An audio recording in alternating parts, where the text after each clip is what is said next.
Uma entrevista que a gente vai ter agora sobre a expectativa aí da Confederação de Comércio, Bens, Serviços e Turismo é que o Carnaval aí de 2023 movimente mais de 8 bilhões de reais.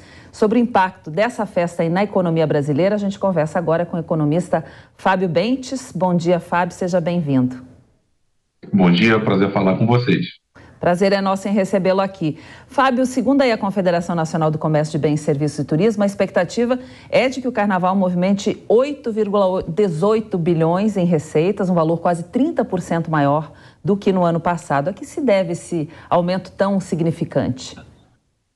Bom, na verdade, esse aumento, essa expectativa de aumento de receitas no Carnaval desse ano se deve ao primeiro Carnaval, a realização do primeiro Carnaval após o início da pandemia, pelo Carnaval normal, vamos dizer assim. A gente se lembra que em 2020, 2021, diversos eventos relacionados a essa data foram cancelados, foram adiados. Então isso faz com que a expectativa para esse ano, comparada aos demais anos, principalmente 2021 e 2022, gere essa expectativa de crescimento bastante significativo. Os últimos dois carnavais foram carnavais muito atípicos, especialmente o Carnaval de 2021, que esse sim foi praticamente cancelado no Brasil todo. Então é importante a gente comparar essa expectativa para 2023 com o último Carnaval normal, que havia sido o Carnaval de 2020. E aí a expectativa fica um pouquinho abaixo ainda. Tem uma expectativa de crescimento de de queda de 3% em relação aos 8 bilhões e meio que foram movimentados lá no Carnaval de 2020. E por que a gente não consegue atingir esses 8 bilhões e meio esse ano?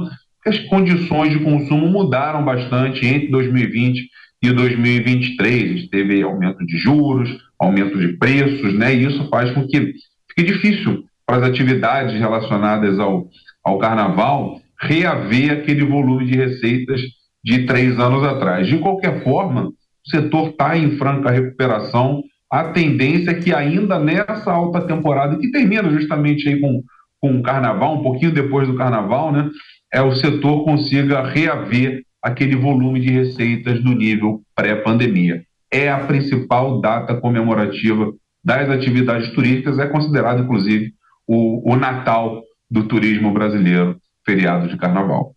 Muito bem, a pergunta agora é do Diogo Schelp.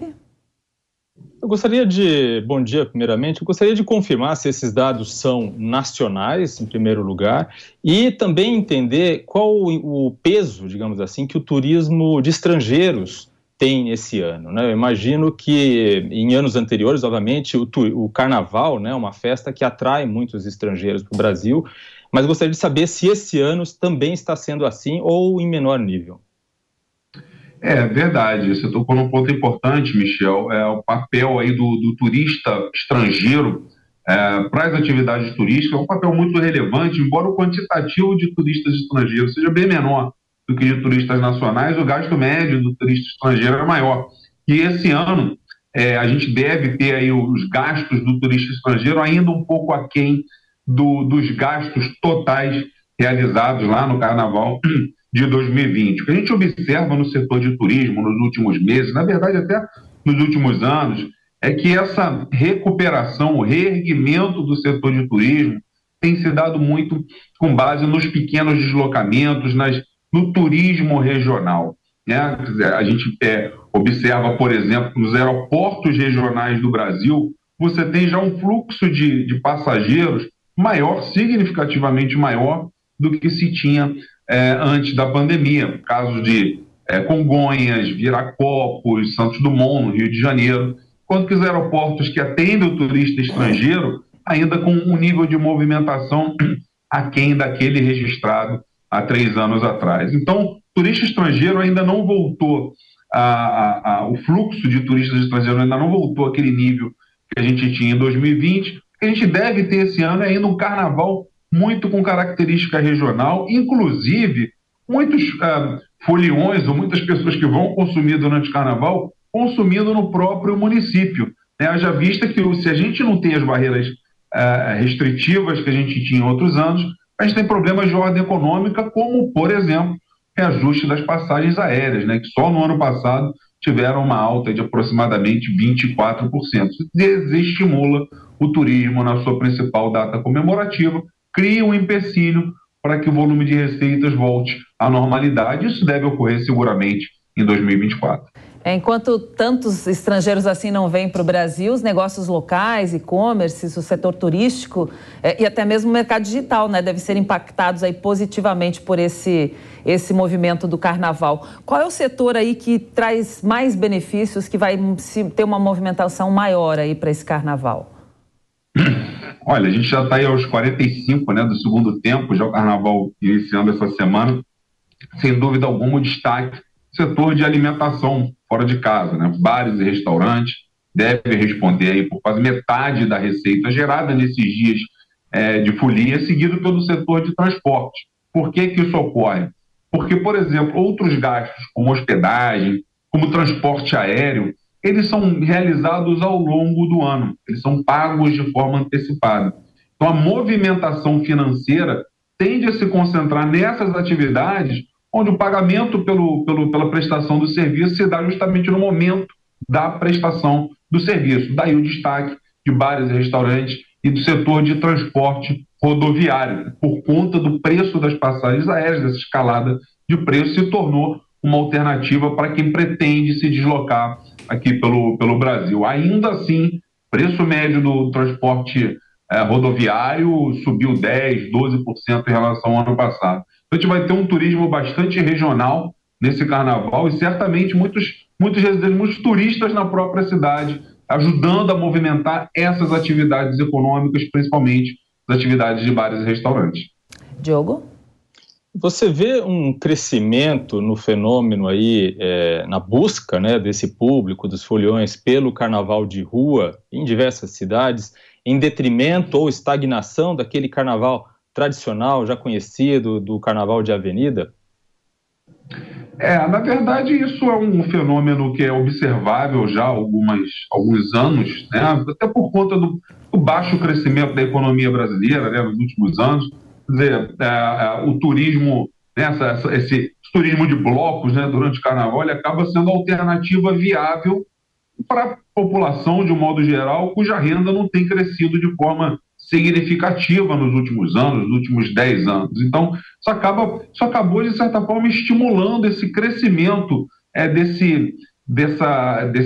dos blocos, enfim, do carnaval de rua nas grandes metrópoles do Brasil. O caso de São Paulo, por exemplo, que alguns anos atrás praticamente não tinha carnaval de rua, hoje tem um carnaval bastante forte, né? Então, é um fenômeno que a gente observa já há alguns anos, mais por conta da dificuldade do turista em fazer frente a esses gastos, né? A renda não tem acompanhado a demanda por esse tipo de serviço, e isso, obviamente, acaba estimulando essas festividades locais. Então, outro ponto importante também, o carnaval, ele não é só folia, ele é o maior feriado do calendário nacional. Muita gente se aproveita do feriado, emenda, né, o feriado, para ir para regiões, para se deslocar para regiões onde você não tem eventos carnavalescos. E isso movimenta o setor de turismo também. Existe aí um carnaval alternativo, né, sem folia, em diversas regiões do Brasil, em estados como São Paulo, por exemplo. Isso tem um peso muito grande, Minas Gerais também. Então, é o maior feriado do calendário nacional, é mais do que folia, é mais do que geração de receita, é também geração de empregos. Afinal de contas, o Brasil ainda precisa gerar empregos para retomar, né, todas aquelas vagas que foram eliminadas, especialmente no setor de turismo, durante as fases mais agudas da pandemia.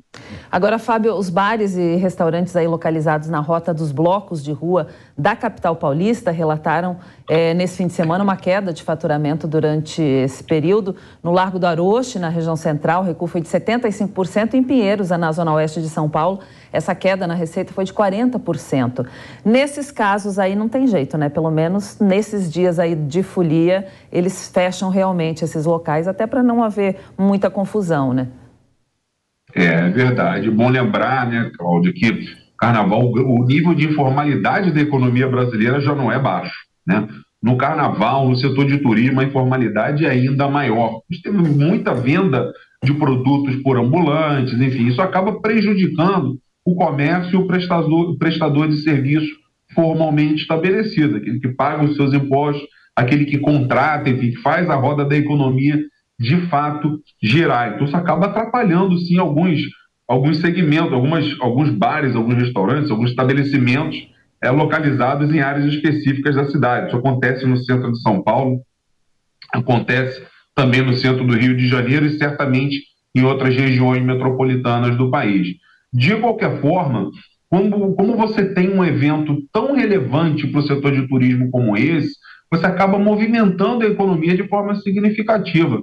Mercado de trabalho, a gente falava aqui, esse ano, só o carnaval deve gerar uma abertura de vagas temporárias de quase 25 mil vagas no carnaval de 2023. Então, são trabalhadores em hotéis, em bares, restaurantes, setor de transporte, de um modo geral, setor de serviços, né, com o setor que sofreu muito com a pandemia, vai, de fato, ganhando terreno rumo a essa recuperação do seu nível de atividade. Mas, da mesma forma que o volume de receitas não deve igualar o faturamento lá de 2020, a geração de postos de trabalho temporários, esses 25 mil vagas, ainda fica um pouco aquém das 27, 28 mil vagas observadas lá no Carnaval de 2020, mas, de qualquer forma, é a economia reagindo, é o setor de serviços finalmente se aproximando da recuperação plena após ter sofrido tanto durante a pandemia.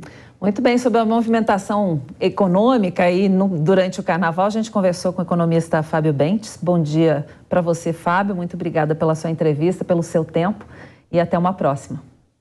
Até uma próxima, bom dia a todos, bom Carnaval. Obrigada, bom Carnaval também para você.